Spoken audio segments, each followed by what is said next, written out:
வணக்கம், இது சூப்பர் 60. இன்றைய நாளில் அறிய வேண்டிய அத்தனை செய்திகளையும் 60 நிமிடங்களில் தரும் விறுவிறுப்பான தொகுப்பு. அரசு ஊழியர்கள் இன்று தற்செயல் விடுப்பு எடுக்கக்கூடாது என தலைமைச் செயலாளர் எச்சரித்துள்ளார்.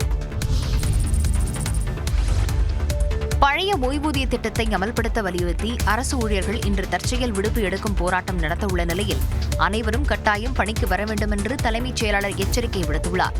கடந்த சட்டமன்ற தேர்தலின் போது திமுக தனது தேர்தல் அறிக்கையில் பழைய ஓய்வூதிய திட்டம் அமல்படுத்தப்படும் என்று வாக்குறுதி அளித்தது. ஆனால் இந்த வாக்குறுதியை நிறைவேற்றாததால் அரசுக்கு எதிராக அரசு ஊழியர்கள் தொடர் போராட்டங்களில் ஈடுபட்டு வருகின்றனர். இந்நிலையில் பழைய ஓய்வூதிய திட்டத்தை அமல்படுத்த வலியுறுத்தி அரசு ஊழியர்கள் இன்று ஒருநாள் தற்செயல் விடுப்பு எடுக்கும் போராட்டத்தில் ஈடுபடப் போவதாக அறிவித்தனர். அரசு ஊழியர்கள் ஒட்டுமொத்தமாக விடுமுறை எடுத்து வேலை நிறுத்தத்தில் ஈடுபடப் போவதாக அறிவித்திருக்கும் நிலையில் இன்று அரசு ஊழியர்கள் அனைவரும் கட்டாயம் பணிக்கு வர வேண்டும் என்று தலைமைச் செயலாளர் முருகானந்தம் உத்தரவிட்டுள்ளார். அரசு ஊழியர்களின் வருகை, முன்கூட்டியே விடுமுறை எடுத்துள்ளவர்களின் விவரம், இன்று விடுமுறை எடுப்பவர்கள் விவரம் ஆகியவற்றை காலை 10-15 மணிக்குள் அனுப்பி வைக்க வேண்டும் என்று அனைத்து கூடுதல் செயலாளர்களுக்கும், முதன்மை செயலாளர்களுக்கும், ஆட்சியர்களுக்கும் அறிவுறுத்தப்பட்டுள்ளது.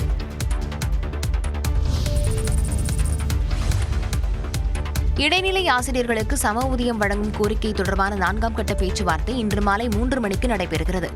தொடக்க கல்வித்துறையின் கீழ் இயங்கும் பள்ளிகளில் கடந்த 2009ஆம் ஆண்டு ஜூன் 1ஆம் தேதிக்கு முன்பு இடைநிலை ஆசிரியர்களாக பணிக்கு சேர்ந்தவர்களுக்கும் அதற்கு பின்பு இடைநிலை ஆசிரியர்களாக பணிக்கு சேர்ந்தவர்களுக்கும் வெவ்வேறு ஊதியம் வழங்கப்பட்டு வருகிறது. இதற்கு எதிர்ப்பு தெரிவித்து இடைநிலை ஆசிரியர்கள் பல்வேறு கட்ட போராட்டங்களை முன்னெடுத்தனர்.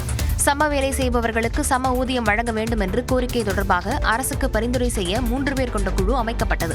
இக்குழுவின் 4ஆம் கட்ட பேச்சுவார்த்தை பள்ளிக்கல்வித்துறை செயலாளர் மற்றும் உறுப்பினர்கள் முன்னிலையில் இன்று மாலை 3 மணிக்கு தலைமைச் செயலகத்தில் நடைபெறும் என அறிவிக்கப்பட்டுள்ளது. இந்த பேச்சுவார்த்தையில் அனைத்திந்திய ஆசிரியர் பேரவை, தமிழ்நாடு தொடக்க நடுநிலைப்பள்ளி பட்டதாரி ஆசிரியர் சங்கம் உட்பட 7 சங்கங்கள் கலந்து கொள்ள அழைப்பு விடுக்கப்பட்டுள்ளது. அணுசக்தி மற்றும் முக்கிய சுரங்க திட்டங்களுக்கு பொதுமக்களிடம் இனி கருத்துக்கள் கேட்கப்படாது என மத்திய அரசு அறிவித்துள்ளது. பொதுவாக சுரங்க திட்டங்களை மேற்கொள்ளும் போது சுற்றுச்சூழல் துறை அமைச்சகம் சார்பில் பொதுமக்களிடம் கருத்துக்கள் கேட்கப்பட்டு பாதிக்கப்படுபவர்களின் கோரிக்கைகள் பரிசீலிக்கப்படும்.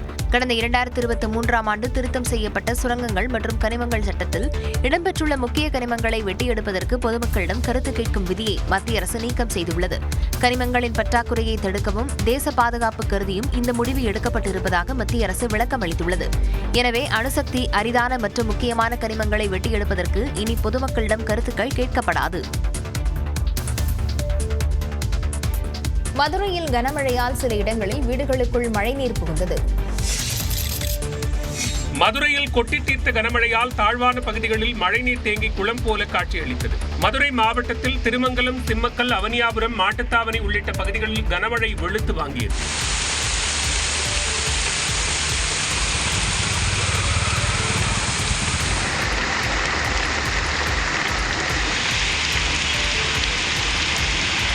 மதுரை காமராஜர் சாலை, நெல்பேட்டை உள்ளிட்ட பகுதிகளில் மழைநீர் தேங்கியதால் வாகன ஓட்டிகள் அவதியடைந்தனர்.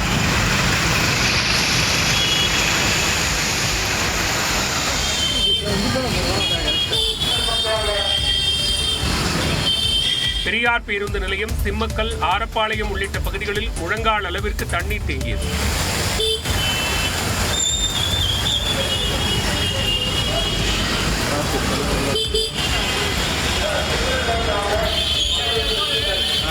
மதுரை ஆரப்பாளையம் பகுதிகளில் குடியிருப்புகளுக்குள் மழைநீர் புகுந்ததால் பொதுமக்கள் அவதியடைந்தனர்.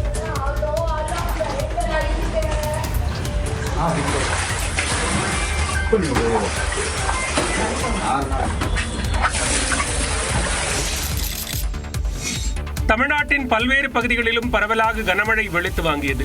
கரூர் மாவட்டத்தில் குளித்தலை, மணத்தட்டை, லாலாப்பேட்டை, மகிழிப்பட்டி, பிள்ளாப்பாளையம் உள்ளிட்ட பகுதிகளில் சுமார் 1 மணி நேரம் கனமழை கொட்டித்தீர்த்தது. பெரம்பலூரில் காலையில் வெயில் வாட்டிய நிலையில் மாலையில் பரவலாக மழை பெய்தது. பெரம்பலூர், சித்தளி, குன்னம் உள்ளிட்ட பகுதிகளில் பரவலாக மழை பெய்தது. இதனால் தாழ்வான பகுதிகளில் மழைநீர் தேங்கியது.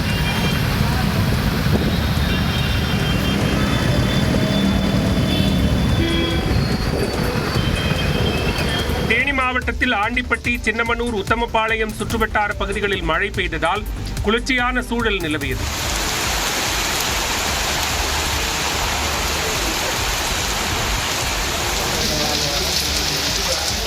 இதேபோன்று சேலத்தில் கோரிமேடு, அஸ்தம்பட்டி, அரிசிப்பாளையம், அம்மாப்பேட்டை, சூரமங்கலம் உள்ளிட்ட பகுதிகளில் இடி மின்னலுடன் கனமழை பெய்தது.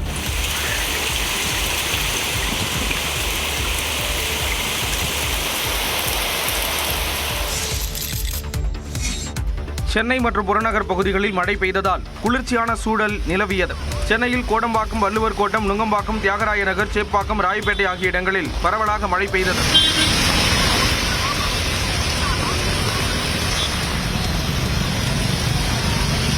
பள்ளிக்கரணை சுற்றுவட்டார பகுதிகளில் கனமழை பெய்த நிலையில் பல்வேறு இடங்களில் மழைநீர் தேங்கியது.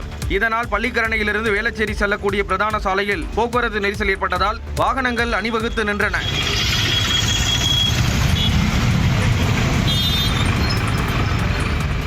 செங்கல்பட்டு மாவட்டத்தில் கூடுவாஞ்சேரி, மறைமலை நகர், திருப்போரூர், திருக்கழுக்குன்றம், மதுராந்தகம் உள்ளிட்ட பகுதிகளில் பரவலாக மழை பெய்தது.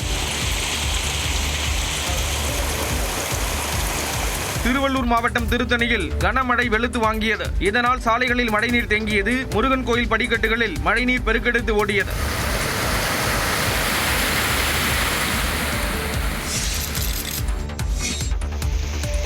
தஞ்சாவூர், திருவாரூர் மாவட்டங்களில் இரவில் கனமழை கொட்டி தீர்த்தது. தஞ்சாவூர் மாவட்டம் வல்லம், கரம்பை, வடக்கால், விளார் உள்ளிட்ட பகுதிகளில் 1 மணி நேரத்திற்கு மேலாக கனமழை பெய்ததால் குளிர்ந்த சூழல் நிலவியது. திருவாரூர் மாவட்டத்தில் சேந்தமங்கலம், புலிவலம், மாங்குடி சுற்றுவட்டாரத்தில் பலத்த மழை பெய்தது. இதனால் நெல் சாகுபடி பணிகளில் ஈடுபட்டுள்ள விவசாயிகள் மகிழ்ச்சி அடைந்தனர்.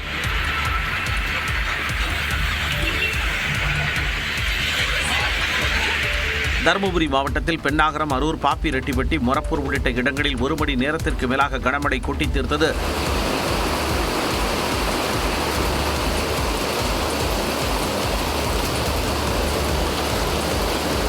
கிருஷ்ணகிரி மாவட்டத்தில் ஓசூர், மத்திகிரி, ஜூஜுவாடி, பாக்கலூர், சூளகிரி சுற்றுவட்டாரத்தில் பெய்த மழையால் தாழ்வான இடங்களில் மழைநீர் தேங்கியது.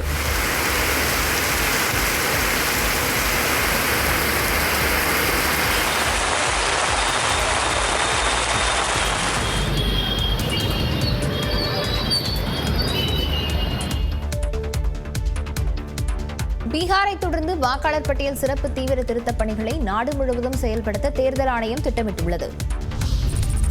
நாடு முழுவதும் வாக்காளர் பட்டியல் சிறப்பு தீவிர திருத்தப் பணிகளை அடுத்த மாதம் தொடங்க தேர்தல் ஆணையம் திட்டமிட்டுள்ளதாக தகவல் வெளியாகியுள்ளது.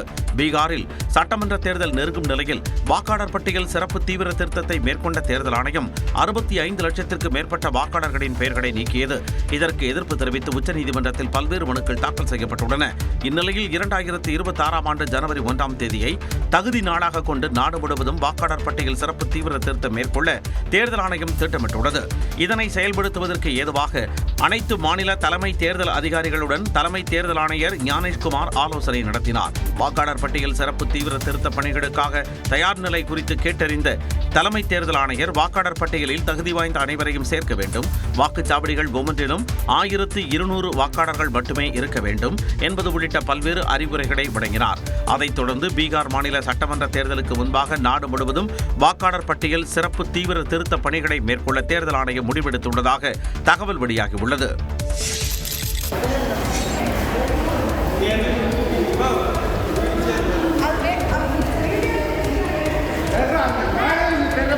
ஒரு வீல் சேர் கிடையாது, ஒன்று கிடையாது, கேட்டால் வண்டி வர்றது கிடையாது.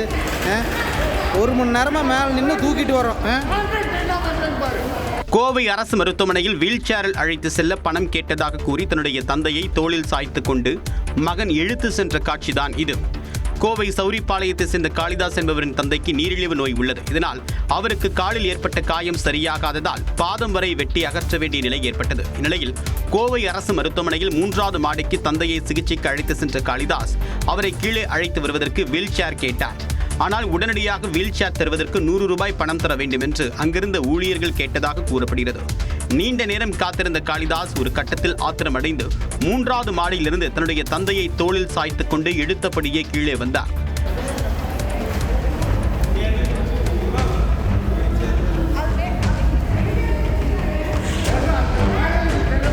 ஒரு வீல் சேர் கிடையாது, ஒன்று கிடையாது, கேட்டால் வண்டி வர்றது கிடையாது. 1 மணி நேரமாக மேலே நின்று தூக்கிட்டு வரோம். ஒரு வண்டி கிடையாது ஜிஹெச்சுக்குள்ள. வீடியோ எடுப்பதை அறிந்து அங்கிருந்த ஊழியர்கள் வீல் சேரை கொண்டு வந்ததாக கூறப்படுகிறது.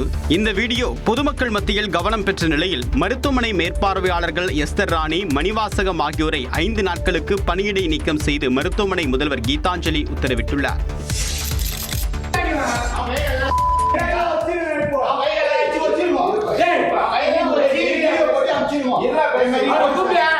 செல்போன் பறிப்பு சம்பவத்திற்காக காவல் நிலையம் அழைத்துச் செல்லப்பட்ட இளைஞர்கள் ரகளையில் ஈடுபட்ட காட்சிகள்தான் இவை. சென்னை பெரம்பூர் பகுதியில் இரவு நேரத்தில் பிரியாணி சாப்பிட சென்ற இளைஞர்களை ஹர்ஷத், சல்மான் பாஷா ஆகிய இளைஞர்கள் மது போதையில் வழிமறித்து கத்தியை காட்டி மிரட்டி செல்போனை பறித்துள்ளனர். தகவல் அறிந்து வந்த காவலர்கள் அவர்களை மடக்கி பிடித்த போது போலீசாரை எட்டி உதைத்து பீர் பாட்டிலால் தாக்கியுள்ளனர். பின்னர் இருவரையும் காவல் நிலையத்திற்கு அழைத்துச் சென்றதை அடுத்து அங்கிருந்த பொருட்களையும் சேதப்படுத்தி ரகளையில் ஈடுபட்டனர்.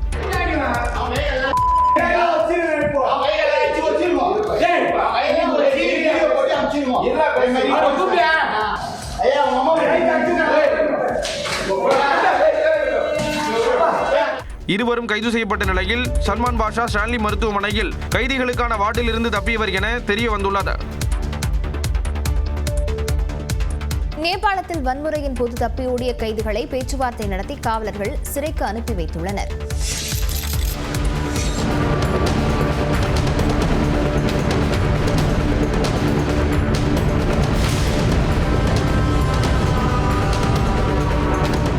நேபாளத்தில் ஊழல் எதிர்ப்பு போராட்டத்தின் போது அந்நாட்டு நாடாளுமன்றம் தீ வைத்து எரிக்கப்பட்ட கோர காட்சிகள்தான் இவை. காத்மாண்டுவில் நடைபெற்ற போராட்டத்தின் போது பிரதமர், அமைச்சர்களின் இல்லங்கள், முக்கிய அரசு அலுவலகங்கள் அமைந்துள்ள சிங்க தர்பார் வளாகத்தை வன்முறை கும்பல் சூறையாடி தீ வைத்து கொளுத்தியது. இதனால் அந்த பகுதியில் வானுயரத்திற்கு கரும்புகை சூழ்ந்து காட்சியளித்தது.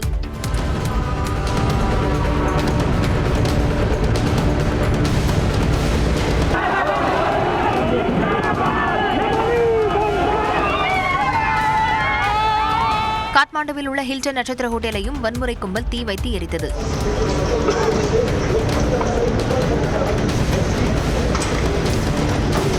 வன்முறை கும்பலிடமிருந்து அமைச்சர்கள் மற்றும் அவர்களது குடும்பத்தினரை இராணுவத்தினர் பாதுகாப்பாக மீட்ட காட்சிகள் வெளியாகியுள்ளன.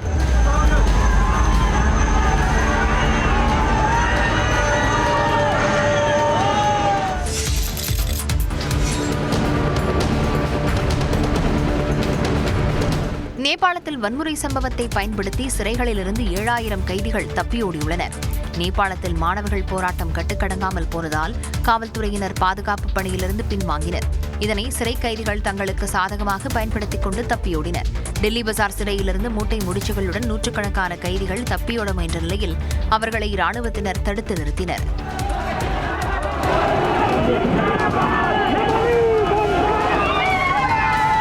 கைதிகளுடன் சமாதான பேச்சுவார்த்தை நடத்தி சிறைக்கு அனுப்பி வைத்தனர்.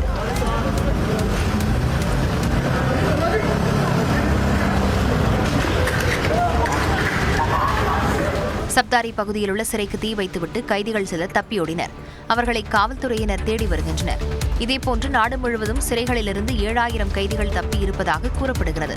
நேபாள சிறையிலிருந்து தப்பி உத்தரப்பிரதேச மாநிலம் சித்தார்த் நகர் வழியாக இந்தியாவிற்குள் ஊடுருவ முயன்ற 22 கைதிகளை எல்லை பாதுகாப்பு படையினர் கைது செய்தனர்.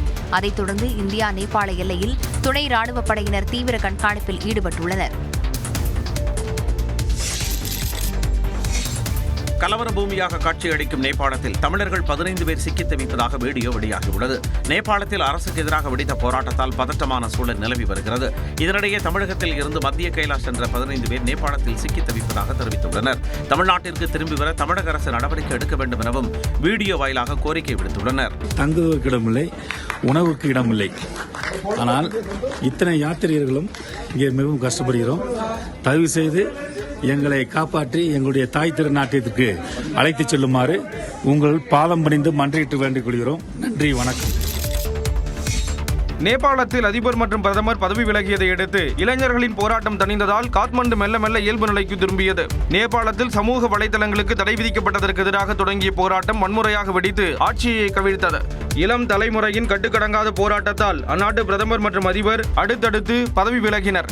இந்நிலையில் போராட்டங்கள் தணிந்தாலும் வன்முறையால் ஏற்பட்ட விளைவுகள் கோரமாக காட்சியளிக்கின்றன. குறிப்பாக காத்மாண்டுவில் உள்ள நாடாளுமன்றம் மற்றும் அரசு கட்டிடங்கள் முற்றிலுமாக உருக்குலைந்து விட்டன.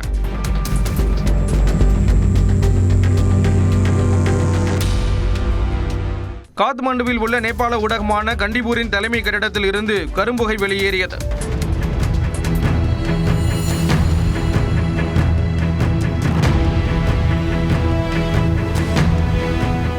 இதுபோன்று நேபாள உச்சநீதிமன்றம் மற்றும் தலைமைச் செயலகத்தில் நெருப்பு கனன்று கொண்டிருந்தது.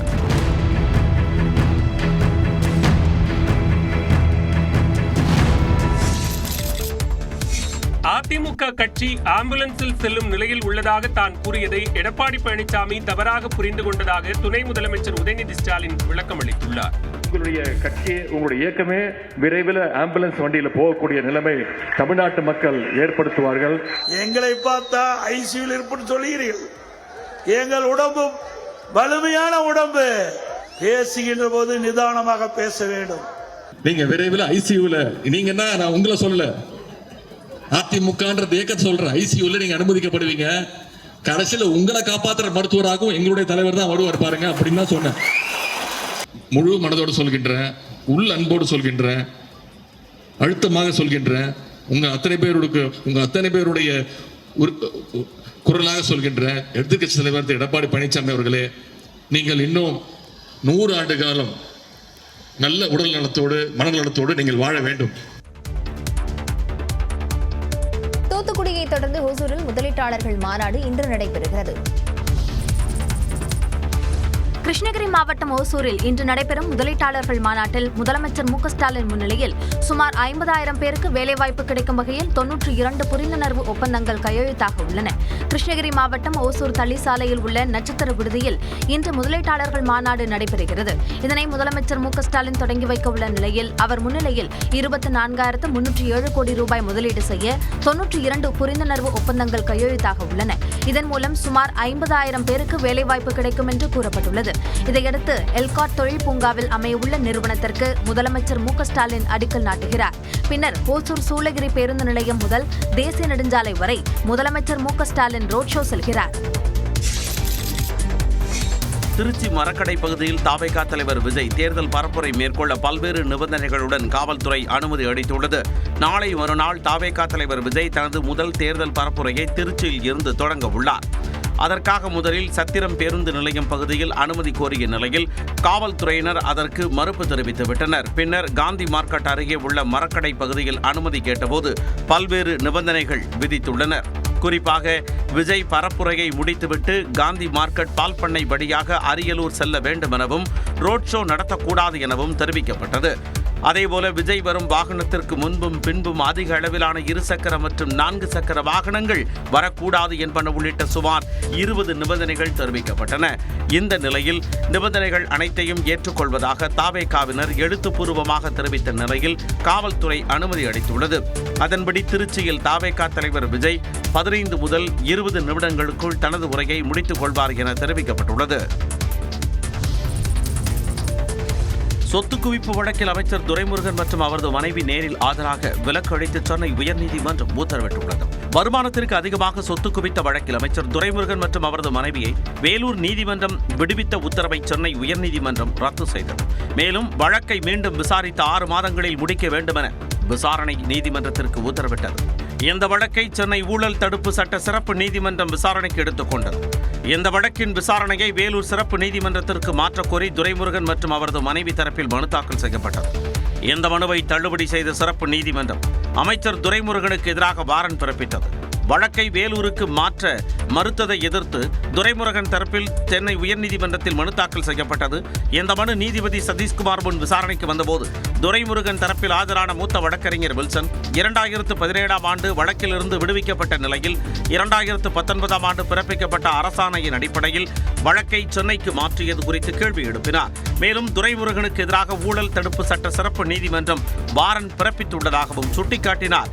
இந்த வாதத்தை ஏற்ற நீதிபதி மனுவுக்கு செப்டம்பர் 22ஆம் தேதிக்குள் பதிலளிக்கும்படி லஞ்ச ஒழிப்புத்துறைக்கு உத்தரவிட்டார். மேலும் இந்த வழக்கு விசாரணைக்கு நேரில் ஆஜராவதில் இருந்து துரைமுருகன் மற்றும் அவரது மனைவி சாந்தகுமாரிக்கு விலக்கு அளித்தார். ராமநாதபுரத்தில் இமானுவேல் சேகரனின் நினைவு தினத்திற்கு அஞ்சலி செலுத்த 2 சக்கர வாகனத்தில் வந்தால் தடுத்து நிறுத்தப்படுவார்கள் என காவல்துறை எச்சரித்துள்ளது. பரமக்குடியில் இன்று இமானுவேல் சேகரனின் 68ஆம் ஆண்டு நினைவு தினம் அனுசரிக்கப்பட உள்ளது. இதில் தமிழ்நாடு அரசு சார்பில் துணை முதல்வர் உதயநிதி ஸ்டாலின் கலந்து கொண்டு மரியாதை செலுத்துகிறார். ராமநாதபுரம் மாவட்டம் முழுவதும் 144 தடை உத்தரவு பிறப்பிக்கப்பட்டு பாதுகாப்பு பலப்படுத்தப்பட்டுள்ளது. காவல்துறை சட்டம் ஒழுங்கு ஏடிஜிபி டேவிட்சன் தேவாசீர்வாதம் தலைமையில் 7435 காவலர்கள் மாவட்டம் முழுவதும் பாதுகாப்பு பணியில் ஈடுபட்டுள்ளனர். மாவட்டம் முழுவதும் 38 இடங்களில் சோதனைச் சாவடிகள் அமைக்கப்பட்டுள்ளன. இது தவிர 67 இடங்களில் வாகனங்களில் வருபவர்களை வீடியோ கேமரா மூலம் கண்காணிக்க ஏற்பாடு செய்யப்பட்டுள்ளது. 2 wheelers are strictly not allowed. So இது கலெக்டர் சார் ஆல்ரெடி 163 BNSS ஆர் அர்ஸ்ட்வைல் முன்னாடி அது 144 செக்ஷன் అని சொல்லப்படும்.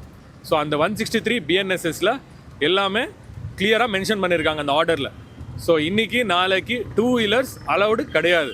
ஸோ ஏதாவது 2 wheelersல இவங்க நம்ம மெமோரியலுக்கு வரக்கூடிய கிரௌடு வந்தால் அந்த 2 wheeler சீஸ் பண்ணப்படும். நினைவு தினத்திற்கு வருவோர் போக்குவரத்து விதிகளை கண்டிப்பாக பின்பற்ற வேண்டும் என காவல்துறை கேட்டுக் கொண்டுள்ளது. தனது தொகுதிக்கு சென்ற ராகுல் காந்திக்கு எதிராக பாஜகவினர் போராட்டத்தில் ஈடுபட்டனர். பிரதமர் மோடியின் தாயார் காங்கிரஸ் மேடையில் அவமதிக்கப்பட்ட விவகாரத்தில் ராகுல் காந்தி மன்னிப்பு கேட்க வலியுறுத்தி பாஜகவினர் போராட்டத்தில் ஈடுபட்டனர். பீகாரில் வாக்குத்திருட்டு குற்றச்சாட்டை முன்வைத்து எதிர்க்கட்சித் தலைவர் ராகுல் காந்தி பேரணி நடத்தினார். அப்போது பிரதமர் மோடி மற்றும் அவரது தாயார் குறித்து இளைஞர் ஒருவர் இழிவாக பேசியதை அடுத்து அவர் கைது செய்யப்பட்டார். இந்நிலையில் தனது சொந்த தொகுதியான ரேபரேலிக்கு ராகுல் காந்தி சென்று கொண்டிருந்த போது அவருக்கு எதிராக அமைச்சர் தினேஷ் பிரதாப் சிங் தலைமையிலான பாஜகவினர் சாலை மறியல் போராட்டத்தில் ஈடுபட்டனர். ராகுல் திரும்பிச் செல்லுங்கள் என முழக்கம் எழுப்பினர்.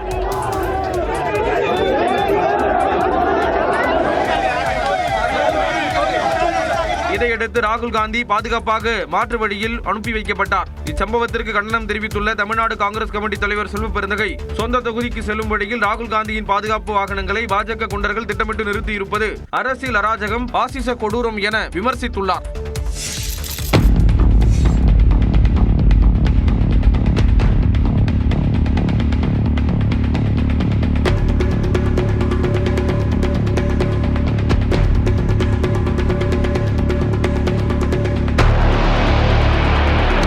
புதிய காருக்கு கீழ் எலுமிச்சம் பழத்தை வைத்து ஏற்ற முயன்ற பெண்ணால் ஏற்பட்ட விபரீதத்தின் விளைவே இந்த காட்சிகள். டெல்லியில் உள்ள ஷோரூமில் 29 வயதான இளம்பெண் ஒருவர் ஆசையாக மகேந்திரா தார் SUV வாங்கியுள்ளார். 27 லட்சம் ரூபாய் செலவு செய்து வாங்கிய அந்த காரை முதலாக ஸ்டார்ட் செய்த போது டயருக்கு கீழே எலுமிச்சம் பழத்தை வைத்து நகர்த்த முடிவு செய்தார். இதற்காக ஷோரூமில் முதல் தளத்தில் இருந்த காரை நகர்த்துவதற்கு முன்பு 4 டயர்களுக்கு அடியிலும் எலுமிச்சம் பழத்தை வைத்து பக்காவாக தயாராகியுள்ளார். சுற்றி நின்றவர்களின் ஆரவாரத்துடன் காரை அவர் நகர்த்திய போதுதான் அந்த விபரீதம் அரங்கேறியது. மெதுவாக ஆக்சலரேட்டரை அழுத்துவதற்கு பதிலாக வேகமாக அழுத்தியதால் முதல் தளத்திலிருந்து கண்ணாடியை உடைத்துக் கொண்டு கார் சாலையில் விழுந்தது. தலைகீழாக கவிழ்ந்து விழுந்ததால் காரின் கண்ணாடிகள் அனைத்தும் சுக்குநூறாக நொறுங்கின. காரும் கடுமையாக சேதமடைந்தது.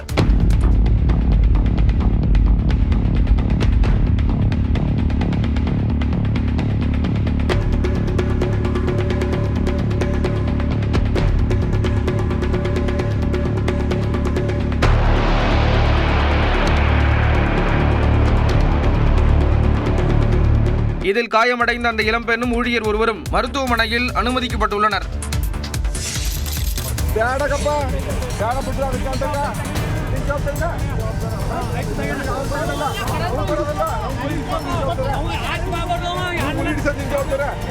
புலியை பிடிக்க உரிய நடவடிக்கை எடுக்கவில்லை என கூறி வனத்துறை அதிகாரிகளை கிராம மக்கள் கூண்டில் அடைத்து வைத்த சம்பவம் கர்நாடக மாநிலத்தில் அரங்கேறியுள்ளது. சாமராஜநகர் மாவட்டம் பொம்மலாபுரா கிராமத்தில் சுற்றித் திரிந்த புலி குறித்து அப்பகுதி மக்கள் வனத்துறைக்கு தகவல் அளித்தனர். அதன் பேரில் நிகழ்விடத்திற்கு சென்ற வனத்துறையினர் புலியை பிடிக்க ஆங்காங்கே கூண்டுகளை வைத்ததாக தெரிகிறது. எனினும் காலை 8:30 மணிக்கு தகவல் அளித்த நிலையில் 1.5 மணி நேரம் தாமதமாக காலை 10 மணிக்கு வனத்துறை அதிகாரிகள் வந்ததாக கூறப்படுகிறது. இதனால் ஆத்திரமடைந்த கிராம மக்கள் புலியை பிடிக்க வைக்கப்பட்ட கூண்டில் வனத்துறை அதிகாரிகளை அடைத்தனர். புலியை பிடிக்க வனத்துறையினர் தாமதமாக வந்ததுடன் மெத்தன போக்கு காட்டியதாக கிராம மக்கள் குற்றம் சாட்டினர். கூண்டில் அடைத்து வைக்கப்பட்ட வனத்துறை அதிகாரிகளை சுமார் 20 நிமிடத்திற்கு பிறகு கிராம மக்கள் திறந்துவிட்டனர்.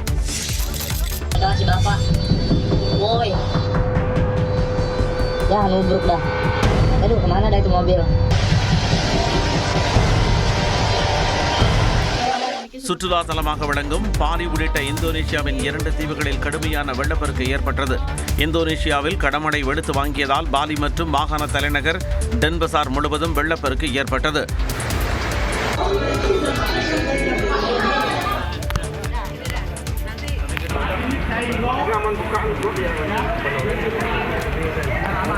சாலையா ஆற்றின் வடித்தடமா என்று தெரியாத அளவிற்கு சாலைகளில் வெள்ள நீர் பெருக்கெடுத்து ஓடியது.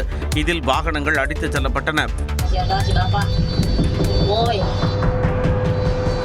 Ya nubruk dah. Aduh, kemana dah itu mobil? பழமையான கட்டடங்கள் இடிந்து விழுந்தன. இந்நிலையில் வெள்ளத்தில் சிக்கி 13 பேர் உயிரிழந்துள்ளதாகவும் 6 பேர் காணாமல் போனதாகவும் அதிகாரிகள் தெரிவித்துள்ளனர். ஜம்பிரானா மாகாணத்தில் 200க்கும் மேற்பட்டோர் முகாம்களில் தங்க வைக்கப்பட்டுள்ளனர். ஆரக்கிள் நிறுவனத்தின் இணை நிறுவனர் லாரி எலிசன் ஈலான் மஸ்கை முந்தி உலகின் முதன்மை பணக்காரராக மாறியுள்ளார். 1977ஆம் ஆண்டு தொடங்கப்பட்டு உலகின் முன்னணி மென்பொருள் நிறுவனங்களுள் ஒன்றாக திகழ்ந்து வருவது ஆரக்கிள் நிறுவனம். அமெரிக்காவை தலைமையகமாக கொண்டு செயல்படும் இதன் இணை நிறுவனர்தான் 81 வயதான லாரி எலிசன். ஆரக்கிளின் பெரும்பாலான பங்குகளை கொண்டுள்ள இவரது சொத்து மதிப்பு சுமார் 34 லட்சம் கோடி ரூபாயை தற்போது கடந்துள்ளது. AI தொழில்நுட்ப வளர்ச்சியின் ஒரு பகுதியாக ஆரக்கிள் நிறுவனத்தின் மதிப்பு திடீரென பெருமளவில் உயர்ந்திருப்பதாக கூறப்படுகிறது. இதன் மூலம் உலக பணக்காரர்கள் பட்டியலில் லாரி எலிசன் முதலிடத்திற்கு முன்னேறியுள்ளார். அதன்படி முதலிடத்தில் இருந்து வந்த டெஸ்லா இணை நிறுவனர் எலான் மஸ்கை லாரி எலிசன் பின்னுக்கு தள்ளியுள்ளார். தற்போது எலிசன் மற்றும் மஸ்க் ஆகியோர் உலக பணக்காரர்கள் பட்டியலில் முதல் 2 இடங்களில் உள்ளனர். மெட்டா நிறுவனர் மார்க் ஜக்கர்பர்க் 3வது இடத்திலும், அதனைத் தொடர்ந்து அமேசான் நிறுவனர் ஜெஃப் பெசோஸ் 4வது இடத்திலும் உள்ளனர்.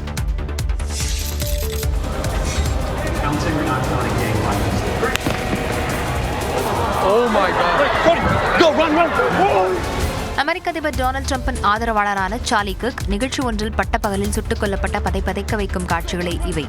அமெரிக்க அதிபர் டொனால்டு டிரம்பின் தீவிர ஆதரவாளராக இருந்தவர் சார்லி கிர்க். 31 வயதான இவர் யூட்டா பல்கலைக்கழகத்தில் நிகழ்ச்சி ஒன்றில் அமர்ந்து பேசிக் கொண்டிருந்தார். அப்போது அடையாளம் தெரியாத நபர் ஒருவர் சார்லி கிர்க்கின் கழுத்தில் துப்பாக்கியால் சுட்டார். அங்கே நின்றிருந்தவர்கள் அலறியடித்து ஓடினர்.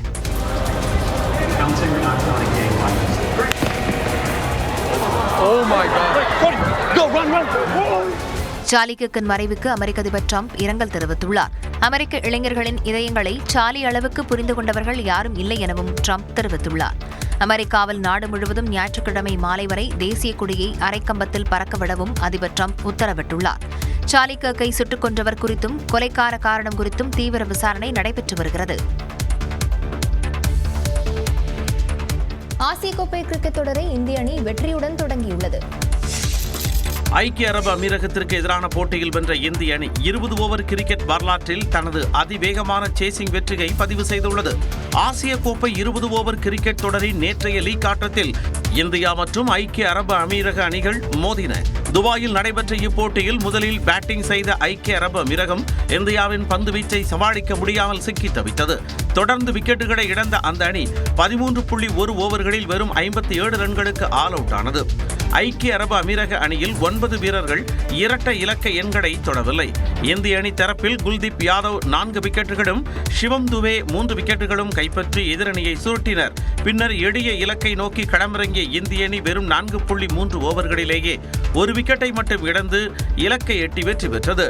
தொடக்க வீரர்களில் அபிஷேக் சர்மா 16 பந்துகளில் 30 ரன்களுடன் அவுட் ஆன நிலையில் ஷுப்மன் கில் 9 பந்துகளில் 20 ரன்களும் எடுத்து அவுட் ஆகாமல் இருந்தார். இதன் மூலம் இந்திய அணியால் 20 ஓவர் கிரிக்கெட் வரலாற்றில் அதிவிரைவாக சேசிங் செய்யப்பட்ட போட்டி இதுவாக பதிவாகியுள்ளது. நடிகர் சங்க கட்டடத்தின் கட்டுமான பணிகள் பாதிக்கப்படும் என கருதி நிர்வாகிகளின் பதவிக்காலம் நீட்டிக்கப்பட்டுள்ளதாக உயர்நீதிமன்றத்தில் சங்கத்தினர் தெரிவித்துள்ளனர். நடிகர் சங்கத்திற்கு தேர்தல் நடத்துவதில் என்ன சிக்கல் என சென்னை உயர்நீதிமன்றம் கேள்வி எழுப்பியுள்ளது. தென்னிந்திய நடிகர் சங்க நிர்வாகிகளின் பதவிக்காலம் கடந்த 2024ஆம் ஆண்டு செப்டம்பர் 8ஆம் தேதி முடிவடைந்த நிலையில் மேலும் 3 ஆண்டுகளுக்கு நீட்டித்து தீர்மானம் நிறைவேற்றப்பட்டுள்ளது. இந்த தீர்மானம் சட்டவிரோதமானது என அறிவிக்க கோரி நம்பிராஜன் என்ற உறுப்பினர் சென்னை உயர்நீதிமன்றத்தில் மனு தாக்கல் செய்திருந்தார். இந்த வழக்கு நீதிபதி தனபால் முன்பு விசாரணைக்கு வந்தபோது உயர்நீதிமன்ற நீதிபதியை ஆணையராக நியமித்து நடிகர் சங்க தேர்தல் நடத்த உத்தரவிட வேண்டும் என மனுதாரர் தரப்பில் வாதிடப்பட்டது. தேர்தல் நடத்தும் வரை தற்போதைய நிர்வாகக் குழு மற்றும் செயற்குழு உள்ளிட்ட நிர்வாகிகள் எந்த முடிவும் எடுக்க தடை விதிக்க வேண்டும் என்றும் கேட்டுக் கொள்ளப்பட்டது. அப்போது நடிகர் சங்க நிர்வாகிகள் தரப்பு வழக்கறிஞரை பார்த்து நடிகர் சங்கத்திற்கு தேர்தல் நடத்துவதில் என்ன சிக்கல் என்று நீதிபதி கேள்வி எழுப்பினார். தேர்தல் நடத்துவதில் சிக்கல் இல்லை என விளக்கிய நடிகர் சங்க நிர்வாகிகள் தரப்பு நடிகர் சங்க கட்டடத்தின் கட்டுமான பணிகள் பாதிக்கப்படும் என்று கருதி பதவிக்காலம் நீட்டிக்கப்பட்டதாக தெரிவித்தது. மேலும் 2019ஆம் ஆண்டு தேர்தல் நடைபெற்றிருந்தாலும் வழக்கு காரணமாக 2022ஆம் ஆண்டுதான் தாங்கள் பொறுப்பேற்றதையும் சுட்டிக்காட்டினார். இதையடுத்து வழக்கு வரும் 15ஆம் தேதிக்கு ஒத்திவைக்கப்பட்டது.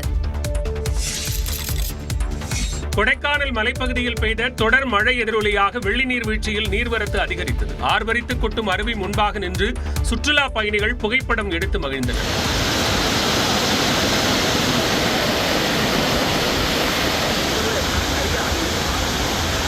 அதேபோன்று தேனி மாவட்டம் கும்பக்கரை அருவியில் வெள்ளப்பெருக்கு ஏற்பட்டதால் சுற்றுலா பயணிகளுக்கு வனத்துறை தடை விதித்தது.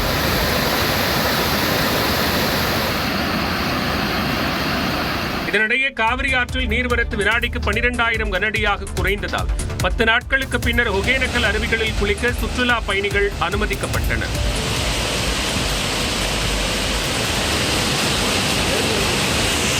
இங்கே 10 நாள் மேலே ஆகுது. இங்கே தண்ணி ஃபால்ஸில் வந்து இப்போ தான் அன்றைக்கி ஓப்பன் பண்ணாங்க. அதனால் மக்கள் எல்லாம் ஜாலியாக இருக்காங்க. நாங்களும் சந்தோஷமாக இருந்தோம். காவிரி ஆற்றில் பரிசல் பயணம் மேற்கொண்ட சுற்றுலா பயணிகள் அருவிகளில் குளித்து மகிழ்ந்தனர்.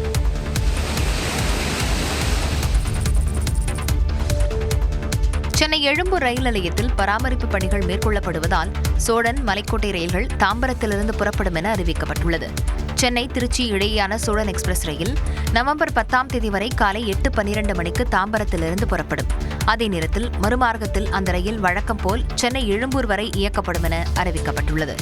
சென்னை திருச்சி இடையேயான மலைக்கோட்டை எக்ஸ்பிரஸ் ரயில் எழும்பூருக்கு பதில் தாம்பரத்திலிருந்து நள்ளிரவு 12:03 மணிக்கு புறப்படும்.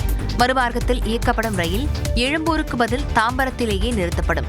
இந்த மாற்றம் நவம்பர் 10ஆம் தேதி அமலில் இருக்கும். மதுரை சென்னை பாண்டியன் எக்ஸ்பிரஸ் ரயில் காலை 4:45 மணிக்கு சென்னை வரும் நிலையில் தாம்பரத்தில் நிறுத்தப்படும். மறுமார்க்கத்தில் வழக்கம் போல் எழும்பூரிலிருந்தே புறப்படும். இதேபோல ராமேஸ்வரத்திலிருந்து சென்னை எழும்பூருக்கு காலை 6:35 மணிக்கு வரும் ரயிலும் காலை 6:45 மணிக்கு வரும் ரயிலும் தாம்பரத்திலேயே நிறுத்தப்படும். சென்னை எழும்பூர் மும்பை சிவாஜி விரைவு ரயில் எழும்பூருக்கு பதில் காலை 6:45 மணிக்கு சென்னை கடற்கரையிலிருந்து புறப்படும். மறுமார்க்கத்தில் எழும்பூர் வரை இயக்கப்படும் என தெற்கு ரயில்வே தெரிவித்துள்ளது.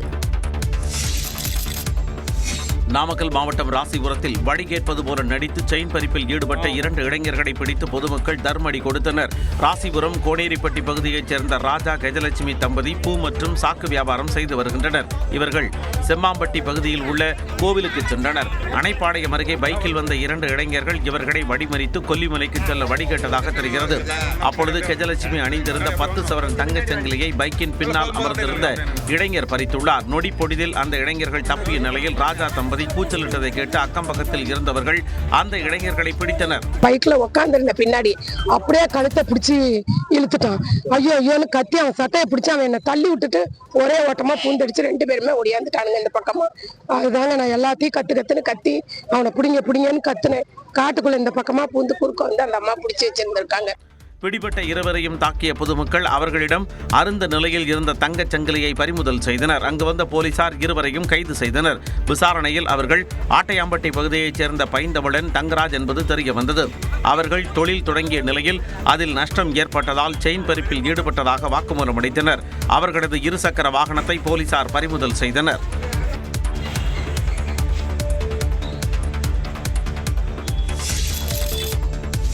சென்னையில் ஊதிய உயர்வு உட்பட பல்வேறு கோரிக்கைகளை வலியுறுத்தி போராட்டத்தில் ஈடுபட்ட மாற்றுத்திறன் மாணவர்களுக்கான சிறப்பு பயிற்றுநர்கள் குண்டுக்கட்டாக கைது செய்யப்பட்டனர். தமிழ்நாடு முழுவதும் அரசு பள்ளிகளில் பயிலும் சுமார் 1,30,000 மாற்றுத்திறன் மாணவர்களுக்கு 1,600 சிறப்பு பயிற்றுநர்கள் உள்ளனர். கடந்த மாதம் பள்ளிக்கல்வித்துறையில் பணியாற்றும் அனைத்து ஊழியர்களுக்கும் ஊதியம் உயர்த்தப்பட்ட நிலையில் மாற்றுத்திறன் மாணவர்களுக்கான பயிற்றுநர்கள் புறக்கணிக்கப்பட்டதாக கூறப்படுகிறது.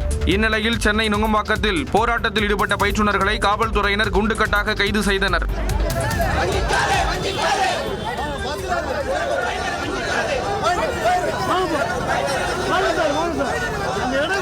அப்போது ஆசிரியை ஒருவர் மயக்கமடைந்ததால் பதற்றமான சூழல் ஏற்பட்டது. ஊதிய உயர்வு, பணி நிரந்தரம் உள்ளிட்ட கோரிக்கைகளை முன்வைத்து விரைவில் மாநிலம் தழுவிய ஆர்ப்பாட்டம் நடத்த உள்ளதாக மாற்றுத்திறனாளி மாணவர்களுக்கான சிறப்பு பயிற்றுநர்கள் தெரிவித்துள்ளனர். எந்தவித அச்சமோ வெறுப்போ இன்றி அனைத்து தரப்பு மக்களுக்கும் நியாய உணர்வுடன் என் கடமைகளை நிறைவேற்றுவேன் என்றும் உறுதியளிக்கிறேன். காவலர் தினத்தையொட்டி முதலமைச்சர் உறுதிமொழி வாசிக்க அதனை காவலர்கள் ஏற்றுக்கொண்ட காட்சிதான் இது. ஆண்டுதோறும் செப்டம்பர் 6ஆம் தேதி தமிழ்நாட்டில் காவலர் தினம் கொண்டாடப்படும் என சட்டப்பேரவையில் முதலமைச்சர் மு.க.ஸ்டாலின் அறிவித்திருந்தார். அதன்படி முதல் காவலர் தினத்தையொட்டி சென்னை ராஜரத்தின மைதானத்தில் நடைபெற்ற நிகழ்ச்சியில் முதலமைச்சர் மு.க.ஸ்டாலின் உறுதிமொழி வாசிக்க அதனை காவலர்கள் ஏற்றுக்கொண்டனர். பின்னர் பேசிய சென்னை மாநகர காவல் ஆணையர் அருண் திருக்குறள் ஒன்றை மேற்கோள் காட்டி மறைந்த முன்னாள் முதல்வர் கருணாநிதியின் வழிகாட்டுதல்படி காவல்துறையை முதலமைச்சர் வழிநடத்துவதாக குறிப்பிட்டார். குடிப்புறங்கா தோம்பி குற்றம் கடிந்து வடிவன்று வேந்தன் தொழில் என்றார் திருவள்ளுவர். திருவள்ளுவரின் வரிக்கு நமது முத்தமிழறிஞர் கலைஞர் உரை எழுதும் பொழுது பொதுமக்களை பேணி காத்து இந்த குற்றம் செயல் செய்பவர்களால் இழிச்சொற்கள் வரும் என்று கருதாமல் அந்த குற்றச் செயல்களை செய்பவர்களை கண்டறிந்து தண்டிப்பது நல்லாட்சி நடத்தும் அரசின் கடமை என்றார். வள்ளுவரின் வரிகளுக்கேற்ப கலைஞரின் வழிகாட்டுதலின்படி நமது மாண்புமிகு முதலமைச்சர் அவர்கள் நமது தமிழக காவல்துறையை வழிநடத்தி கொண்டிருக்கிறார். காவலர் தினத்தையொட்டி நடைபெற்ற பல்வேறு விளையாட்டுப் போட்டிகளில் வெற்றி பெற்றவர்களுக்கு முதலமைச்சர் மு.க.ஸ்டாலின் பரிசுகளை வழங்கி பாராட்டினார். அதிமுக பல அணிகளாக பிரிந்து கிடப்பதாக எழுந்துள்ள விமர்சனத்திற்கு எடப்பாடி பழனிசாமி பதிலளித்துள்ளார். அதிமுக ஒன்றாக இருக்கிறது என்பதை 2026 சட்டமன்ற தேர்தல் நிரூபிக்கும் என எடப்பாடி பழனிசாமி தெரிவித்துள்ளார். சட்டமன்ற தேர்தல் நெருங்கும் சூழலில் மக்களை காப்போம், தமிழகத்தை மீட்போம் என்ற பெயரில் அதிமுக பொதுச் செயலாளர் எடப்பாடி பழனிசாமி சுற்றுப்பயணம் மேற்கொண்டு வருகிறார். அதன் ஒரு பகுதியாக கோவை மாவட்டம் ஆனைமலை பகுதியில் பரப்புரை மேற்கொண்ட அவர் அதிமுக பல அணிகளாக பிரிந்து கிடப்பதாக எழுந்துள்ள விமர்சனத்திற்கு பதிலளித்தார். அதோட அதிமுக 4 போயிட்டது 3 போயிட்டது எல்லாம் ஒன்றாக இருக்கின்றன. 2026 சட்டமன்ற தேர்தலை காண்பிப்போம். ஸ்டாலின் அவர்கள் எப்பொழுது பேசினாலும் குறிப்பிடுகின்றார், திராவிட முன்னேற்ற கழகம் தலைமையிலே பல கட்சிகள் கூட்டணியில் இருக்கின்றன, எங்களுக்கு கூட்டணி பலம் இருப்பதாக சொல்லிக் கொண்டிருக்கின்றார்கள். அதிமுக பொறுத்த வரைக்கும், அதிமுக கூட்டணியை பொறுத்த வரைக்கும் மக்களை நம்பி இருக்குது. யார் ஆட்சிக்கு வர வேண்டும் என்பதை மக்கள் தான் தீர்மானிப்பார்கள் எனவும் எடப்பாடி பழனிசாமி தெரிவித்தார். எடப்பாடி பழனிசாமியின் வளர்ச்சி பிடிக்காமல் பொறாமையுடன் சிலர் செயல்படுவதாக முன்னாள் அமைச்சர் ஆர்பி உதயகுமார் குற்றம் சாட்டியுள்ளார். இதுகுறித்து வீடியோ வெளியிட்டுள்ள அவர், அதிமுகவின் முதலமைச்சர் வேட்பாளரை மாற்றச் சொல்பவர்களை எல்லாம் மாற்றிவிட்டு இபிஎஸ் முதலமைச்சர் ஆவார் என்று நம்பிக்கை தெரிவித்துள்ளார். எத்தனை சக்திகள், எத்தனை இயலாமைகள், எத்தனை ஆற்றாமைகள், எத்தனை வயிற்றெரிச்சல்கள், எத்தனை பொறாமைகள் வந்தால் அதை தங்களுடைய தொண்டர்களுடைய ஒற்றுமையாலே உழைப்பாலே தூளாக்குவோம். கட்சியில் ஒற்றுமையை ஏற்படுத்துவதாக கூறி சிலர் அதிமுகவுக்கு பின்னடைவை ஏற்படுத்துவதாகவும் அவர் குற்றம் சாட்டினார். அண்ணா திராவிட முன்னேற்ற கழகத்திலே ஒற்றுமை என்கிற பெயரை வைத்துக்கொண்டு அண்ணா திராவிட முன்னேற்ற கழகத்திற்கு விண்ணளவு உயர்ந்து கொண்டிருக்கிற அந்த செல்வாக்கிலே ஒரு பின்னடைவை ஏற்படுத்தி விடலாம் என்று கனவு காண்கிற அந்த வயிற்றெரிச்சல் மனிதர்களுக்கெல்லாம் தோல்வியைத்தான் புரட்சித் தலைவி அம்மாவும் புரட்சித் தலைவி நம்முடைய ஆன்மா புரட்சித் தலைவருடைய ஆன்மா இந்த தாய் தமிழ்நாட்டு மக்கள் தோல்வியைத்தான் தருவார்கள். சாமானியராக பயணத்தை தொடங்கிய எடப்பாடி பழனிசாமியின் வளர்ச்சியை பிடிக்காமல் சதி நடப்பதாகவும் ஆர்பி உதயகுமார் தெரிவித்துள்ளார்.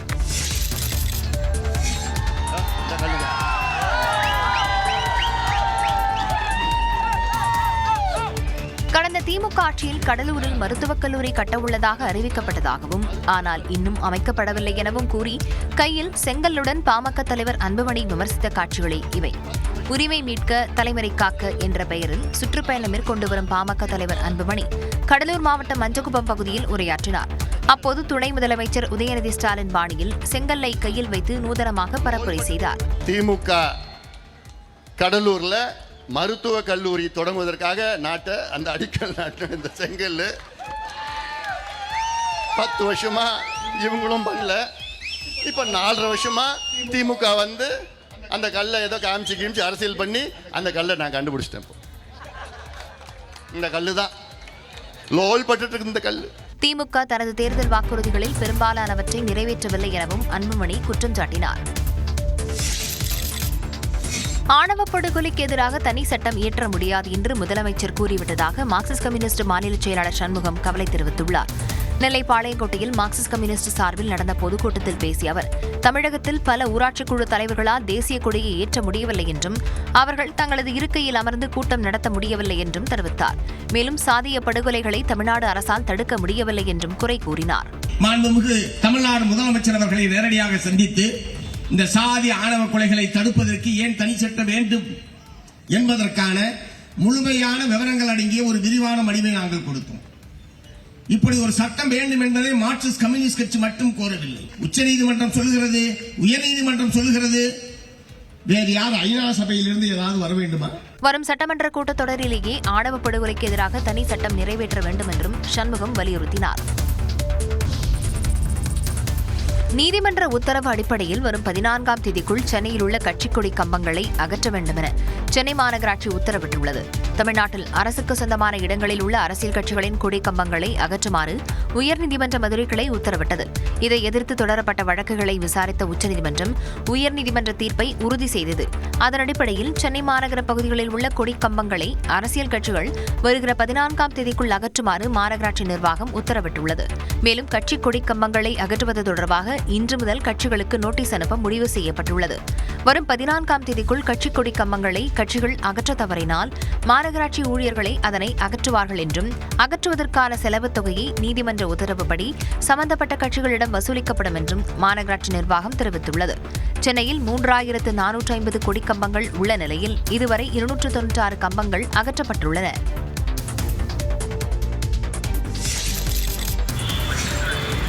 புதுச்சேரியில் MLM மோசடி பாணியில் இல்லாத சைக்கிள் நிறுவனம் மூலமாக கோடிக்கணக்கில் மோசடி செய்தவர்களை அமலாக்கத்துறை அதிகாரிகள் கைது செய்தனர். புதுச்சேரி சாரம்பொதியில் இயங்கி வந்த கோ ஃப்ரீ சைக்கிள் என்ற சைக்கிள் நிறுவனத்தில் முதலீடு செய்தால் பல மடங்கு வட்டி தரப்படும் என்று இணையத்தில் விளம்பரம் செய்யப்பட்டது. ஒரு நபர் 4.5 லட்சம் ரூபாய் முதலீடு செய்தால் மாதம் 52,000 ரூபாய் வட்டியாக வங்கிக் கணக்கில் செலுத்தப்படும் என்றும் 9 மாதங்கள் கழித்து 4.5 லட்சம் ரூபாய் பணத்தை பெற்றுக்கொள்ளலாம் என்றும் பொய் உறுதிமொழியை அள்ளி வீசினர். இதை நம்பி புதுச்சேரி மற்றும் தமிழக பகுதிகளைச் சேர்ந்த 1000க்கும் மேற்பட்டோர் 50 கோடி ரூபாய் வரை முதலீடு செய்திருப்பதாக கூறப்படுகிறது. இந்நிலையில் முதலீடு செய்தவர்களுக்கு வட்டி அசல் எதுவும் வராததால் சைபர் கிரைம் போலீசாரிடம் பாதிக்கப்பட்டவர்கள் புகார் அளித்தனர். இதையடுத்து சைபர் கிரைம் போலீசார் நடத்திய சோதனையில் அந்த நிறுவனம் போலி ஆவணங்களை வைத்து இயங்கி வருவது தெரிய வந்தது. மேலும் கணக்கில் வராத 2.5 கோடி ரூபாயும் சிக்கியது. இந்நிலையில் அதிக தொகை என்பதால் அமலாக்கத்துறையினர் வசம் வழக்கு சென்ற நிலையில் முதல் குற்றவாளியான கோ ஃப்ரீ சைக்கிள் நிறுவன தலைமை செயல் அதிகாரி நிஷாத் அகமதுவை அமலாக்கத்துறையினர் சென்னையில் கைது செய்து விசாரித்தனர். அதில் கோ ஃப்ரீ சைக்கிள் நிறுவனம் 20க்கும் மேற்பட்ட வங்கிக் கணக்கில் பல கோடி ரூபாய் வைத்திருப்பதும் பல மாநிலங்களில் பல பெயர்களில் மோசடி செய்திருப்பதும் தெரிய வந்தது. கைது செய்யப்பட்ட நிஷாத் அகமது புதுச்சேரி நீதிமன்றத்தில் ஆஜர்படுத்தி காலாப்பட்டு மத்திய சிறையில் அடைக்கப்பட்டார். மசோதாக்களுக்கு ஒப்புதல் வழங்க 4 ஆண்டுகள் வரை தாமதம் ஏன் என மத்திய அரசுக்கு உச்சநீதிமன்றம் கேள்வி எழுப்பியுள்ளது. மசோதாக்கள் மீது முடிவெடுக்க ஆளுநருக்கு உச்சநீதிமன்றம் கால வரம்பு நிர்ணயித்த விவகாரத்தில் குடியரசுத் தலைவர் விளக்கம் கோரியது தொடர்பான மனு உச்சநீதிமன்றத்தில் 9வது நாளாக விசாரணைக்கு வந்தது. அப்போது தமிழ்நாடு தரப்பில் ஆஜரான மூத்த வழக்கறிஞர் வில்சன் 2 ஆண்டுகள் போராடி மசோதாக்களுக்கு ஒப்புதல் வழங்க கால நிர்ணயம் செய்து தீர்ப்பை பெற்றதாக கூறினார். இந்த தீர்ப்பிற்கு எந்த பாதிப்பும் ஏற்படக்கூடாது என்றும் தமிழ்நாடு அரசு தரப்பில் கோரிக்கை வைக்கப்பட்டது. சில மாநிலங்களில் ஆளுநர்கள் செயல்படாததால் பிரச்சனை ஏற்பட்டுள்ளதாக தெரிவித்த மத்திய அரசு அதனால் அரசியல் அமைப்பை திருத்த வேண்டிய அவசியம் இல்லை என்றார். தொடர்ந்து சில மசோதாக்களுக்கு ஒப்புதல் வழங்க 4 ஆண்டுகள் வரை தாமதம் ஏன் என மத்திய அரசுக்கு நீதிமன்றம் கேள்வி எழுப்பியது. 1970ஆம் ஆண்டு முதல் 90% மசோதாக்களுக்கு குறுகிய காலத்தில் ஒப்புதல் வழங்கப்பட்டதாகவும் 20 மசோதாக்கள் மட்டும் நிறுத்தி வைக்கப்பட்டதாகவும் மத்திய அரசு விளக்கமளித்தது. அப்போது குறுக்கிட்ட மூத்த வழக்கறிஞர்கள் கபில் சிபல், அபிஷேக் சிங்வி ஆகியோர் 2014ஆம் ஆண்டுக்கு பிறகு பல மாநிலங்களில் 5 ஆண்டுகளாக மசோதாக்களுக்கு ஒப்புதல் வழங்கப்படவில்லை என்றும் இதற்கு முன்னர் ஆளுநர்கள் இப்படி நடந்து கொண்டதில்லை என்றும் குறிப்பிட்டனர். மேலும் ஒப்புதல் வழங்காமல் வைத்திருக்கும் மசோதாக்கள் நிறுத்தி வைக்கப்பட்டதாக ஆளுநர்கள் வெளிப்படையாக அறிவித்ததும் இல்லை என்றும் தெரிவித்தனர். இதனையடுத்து விசாரணை ஒத்திவைக்கப்பட்டது. உத்தரப்பிரதேசம், பஞ்சாப் உள்ளிட்ட மாநிலங்களில் கனமழை குறைந்தாலும் வெள்ளம் வடியாததால் பொதுமக்களின் இயல்பு வாழ்க்கை கடுமையாக பாதிக்கப்பட்டுள்ளது. உத்தரப்பிரதேச மாநிலம் கான்பூரில் கங்கை நதியில் வெள்ளப்பெருக்கு ஏற்பட்டதால் குடியிருப்புகளை வெள்ளம் சூழ்ந்தது. இதனால் பொதுமக்கள் தங்கள் கால்நடைகளை பாதுகாப்பான இடத்திற்கு அழைத்து சென்றனர்.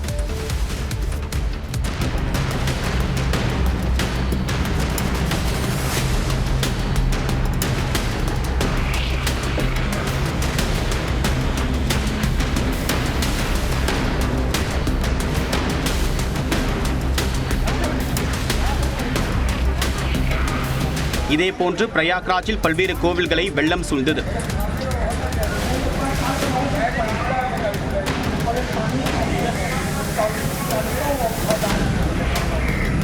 பஞ்சாபிலும் பல்வேறு பகுதிகளில் வெள்ளம் வடியவில்லை. வெள்ளத்தால் பாதிக்கப்பட்ட பகுதிகளை அந்த மாநில ஆளுநர் குலாப்சந்த் கட்டாரியா ஹெலிகாப்டர் மூலமாக பார்வையிட்டார்.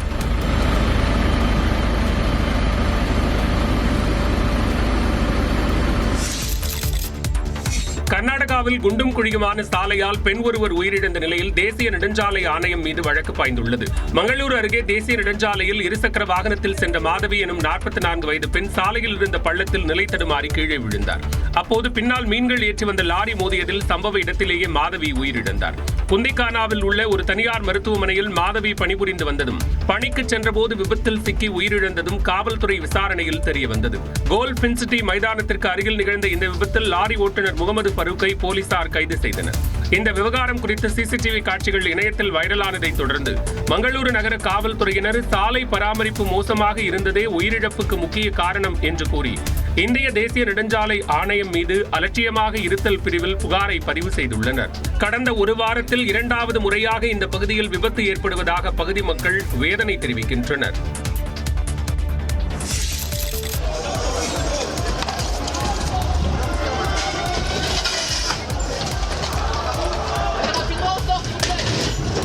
அரசுக்கு எதிராக பிரான்ஸ் தலைநகரில் போராட்டம் நடைபெற்ற இடத்திற்கு அருகே திடீரென தீ விபத்து ஏற்பட்டதால் பரபரப்பான சூழ்நிலை நிலவியது. பிரான்ஸ் நாட்டில் பல்வேறு பகுதிகளில் போராட்டம் வெடித்துள்ளது. முக்கிய துறைகளுக்கு பட்ஜெட் குறைப்பு, இமானுவேல் மேக்ரானின் பொருளாதார கொள்கை, பொருளாதார ஏற்றத்தாழ்வு, விலை உயர்வு உள்ளிட்ட பல்வேறு காரணங்களை முன்வைத்து அந்நாட்டில் போராட்டம் நடந்து வருகிறது. மத்திய பாரிஸில் நடைபெற்ற போராட்டத்தில் 100க்கும் மேற்பட்டோர் கூடினர். அனைத்தையும் முடக்குவோம் என்ற தலைப்பில் இந்த போராட்டம் நடந்தது.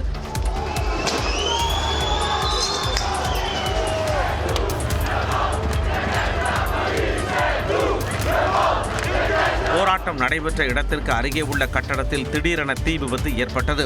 தகவல் அறிந்து வந்த தீயணைப்பு வீரர்கள் அங்கிருந்த அனைவரையும் வெளியேற்றினர். போராட்டக்காரர்கள் செல்ல மறுத்ததால் கண்ணீர் புகை குண்டு வீசப்பட்டது.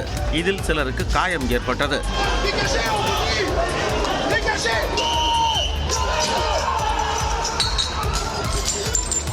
நாடு முழுவதும் போராட்டத்தில் ஈடுபட்ட 300க்கும் மேற்பட்டோர் கைது செய்யப்பட்டனர்.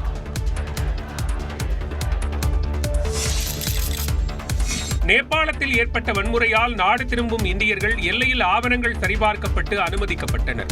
உத்தரப்பிரதேச மாநிலம் மகாராஜ்கஞ்ச் மாவட்டம் சோனலி என்ற இடத்தின் வழியாக நேபாளத்தில் சிக்கியிருந்த இந்தியர்கள் தாயகம் திரும்பினர். மேலும் மருத்துவ அவசரம் காரணமாக நேபாளத்தைச் சேர்ந்தவர்களும் தீவிர சோதனைகளுக்கு பிறகு இந்தியாவிற்குள் அனுமதிக்கப்பட்டனர்.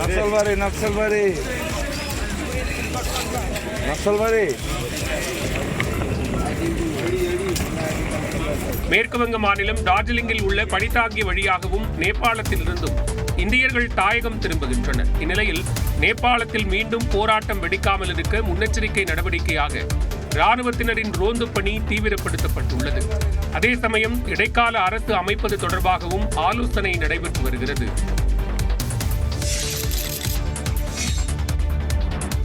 நேபாளத்தில் இளைஞர்களின் தன்னெழுச்சியான போராட்டத்தால் பிரதமர் மற்றும் அதிபர் பதவி விலகிய நிலையில் முன்னாள் தலைமை நீதிபதி சுசிலா கார்கி இடைக்கால தலைவராக தேர்வு செய்யப்பட்டுள்ளார். சமூக வலைதளங்களுக்கு விதிக்கப்பட்ட தடையை எதிர்த்து ஜென்-இசட் இளைஞர்கள் போராட்டத்தில் குதித்தனர். இதனால் நாடு முழுவதும் கலவரம் வெடித்ததை அடுத்து பிரதமர் சர்மா ஒலி, அதிபர் ராம்சந்திர பௌடல் அடுத்தடுத்து பதவி விலகினர். இதனால் நேபாளத்தில் ராணுவ ஆட்சி அமலுக்கு வந்துள்ள சூழலில் நாட்டின் இடைக்கால தலைவராக முன்னாள் தலைமை நீதிபதி சுசிலா கார்கி தேர்வு செய்யப்பட்டுள்ளார். இந்நிலையில் கலவரத்தால் பாதிக்கப்பட்ட பகுதிகளை இளைஞர்கள் தன்னார்வலர்களுடன் இணைந்து சுத்தம் செய்து வருகின்றனர்.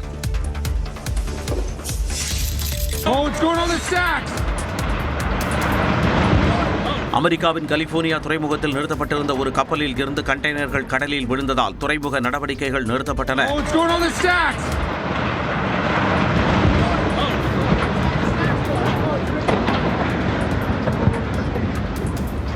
லாங் பீச் துறைமுகத்தில் செவ்வாய்க்கிழமை காலை இந்த விபத்து ஏற்பட்டது. மிசிசிப்பி என்ற கப்பலில் இருந்து 60க்கும் மேற்பட்ட கண்டெய்னர்கள் சரிந்து கடலுக்குள் விழுந்தன. சில கண்டெய்னர்கள் காற்று மாசுபாட்டை தடுக்கும் படகு மீது விழுந்தன. துறைமுகம் முழுவதும் கண்டெய்னர்கள் பரவி கடலுக்குள் கிடக்கும் நிலையில் துறைமுக நடவடிக்கைகள் நிறுத்தப்பட்டுள்ளன. இந்த விபத்தில் உயிரிழப்புகள் ஏதும் இல்லை என துறைமுக அதிகாரிகள் தெரிவித்துள்ளனர். தோனியின் வருகையால் தான் பச்சோந்தி போல மாற வேண்டிய சூழல் உருவானதாக தமிழக வீரர் தினேஷ் கார்த்திக் மனம் திறந்துள்ளார். இந்திய கிரிக்கெட் அணியில் தோனிக்கு முன்பு அறிமுகமாகி தோனியின் விக்கெட் கீப்பிங் மற்றும் பேட்டிங் திறனால் நிலையான இடத்தை தக்க வைக்க முடியாமல் போன வீரர்களில் ஒருவர் தினேஷ் கார்த்திக். இந்நிலையில் தோனியின் வருகையால் வெவ்வேறு ஆர்டரில் ஆட நேர்ந்தது குறித்து தனியார் ஊடக நிகழ்ச்சியில் தினேஷ் கார்த்திக் மனம் திறந்துள்ளார். தோனியின் விளையாட்டை அதிகம் பார்க்காத போது கென்யாவில் நடந்த தொடரின் போது எல்லோரும் ஒரு வீரரை பற்றி பேசிக் கொண்டிருந்ததாகவும் சிக்ஸருக்கு பெயர் பெற்ற வெஸ்ட் இண்டீஸ் முன்னாள் வீரர் கேரி சோபர்ஸுடன் ஒப்பிட்டு பேசிக் கொண்டிருந்ததாகவும் தெரிவித்தார். மிகவும் வித்தியாசமான நுட்பத்தை தோனி கொண்டிருந்ததாகவும், ராகுல் டிராவிட்டை விக்கெட் கீப்பராகவும் இந்திய அணி பயன்படுத்தி வந்ததால் தான் பேட்டிங்கில் கவனம் செலுத்த வேண்டிய சூழல் உருவானதாகவும் கூறினார். சர்வதேச போட்டிகளிலும் தோனி தனது அலையை உருவாக்கிய நிலையில் கிடைக்கிற இடத்திற்கு ஏற்ப பச்சோந்தி போல மாறியதாக தினேஷ் கார்த்திக் தெரிவித்துள்ளார். தேசிய ஜனநாயக கூட்டணியில் இணைவது குறித்து முன்னாள் முதலமைச்சர் OPS மற்றும் அமமுக பொதுச் செயலாளர் டிடிவி தினகரனுடன் தான் பேச தயாராக இருப்பதாக பாஜக மாநில தலைவர் நயினார் நாகேந்திரன் தெரிவித்துள்ளார். மதுரை விமான நிலையத்தில் செய்தியாளர்களை சந்தித்த அவர் கூட்டணியில் இணைவதற்கு டிடிவி தினகரனின் நிபந்தனை குறித்த கேள்விக்கும் பதிலளித்தார். அவங்க என்ன சொல்றாங்கன்னா, எடப்பாடி பழனிசாமி சிஎம் கேண்டிடேட்ல இருந்து இது பண்ணுங்க, அப்ப இல்ல, அது அவருடைய சொந்த கருத்து. அதுக்கு நான் கருத்து சொல்ல முடியாது. அண்ணன் OPS அவர்கள் சொல்லியிருக்காங்கன்னா நான் எந்த நேரமும் அழைத்து பேசுவேன். இப்போ கூட நான் அழைத்து பேச தயாராக இருக்கேன். எனக்கு எல்லாம் யாருமே எனக்கு கருத்து வேறுபாடு கிடையாது. திரு டிடிவி சார் மேலேயும் எனக்கு எந்த விதமான கருத்து வேறுபாடு எப்பொழுதும் கிடையாது, இனிமேலும் கிடையாது. நான் தயாராக தான் இருக்கிறேன். கண்டிப்பாக அண்ணன் OPS நான் பேசுவேன். தொடர்ந்து பேசிய அவர் செங்கோட்டையன் அமித்ஷா சந்திப்பு குறித்தும் விளக்கம் அளித்தார். இதனால் எங்களுக்கு கூட்டணிகள் எந்த விதமான இடர்பாடும் கிடையாது. இப்போ உள்துறை அமைச்சர் இங்கே அவங்கள சந்திச்சாதான் பார்க்கணும். அது அவங்க போய் பார்த்து தான் அவங்க சொல்கிறாங்க. பட் என்னுடைய தகவல் முழுமையாக தெரிஞ்ச பிறகு நான் உங்களுக்கு சொல்கிறேன். எடப்பாடி பழனிசாமியின் பரப்புரையில் கூடும் மக்கள் கூட்டத்தை கண்டு திமுக பொறாமைப்படுவதாக நயினார் நாகேந்திரன் விமர்சித்தார்.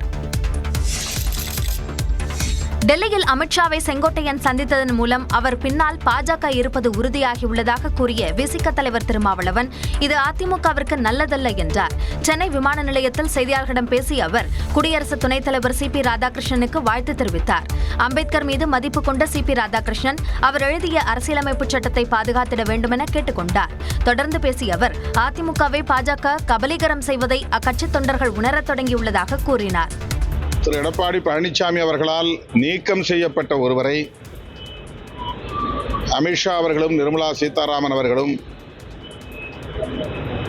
என்ன துணிச்சலில் சந்தித்தார்கள் என்பது ஒரு கேள்வியாக எழுகிறது. எந்த அளவுக்கு அதிமுகவை அவர்கள் நடத்துகிறார்கள் என்பதை நாட்டு மக்கள் புரிந்து கொள்ள வேண்டும். குறிப்பாக அதிமுக தோழர்கள், தொண்டர்கள் புரிந்து கொள்ள வேண்டும். பாஜகவுடன் கூட்டணியில் தொடர்ந்தால் அதிமுக தொண்டர்களே பதிலடி தருவார்கள் என்றும் திருமாவளவன் தெரிவித்தார்.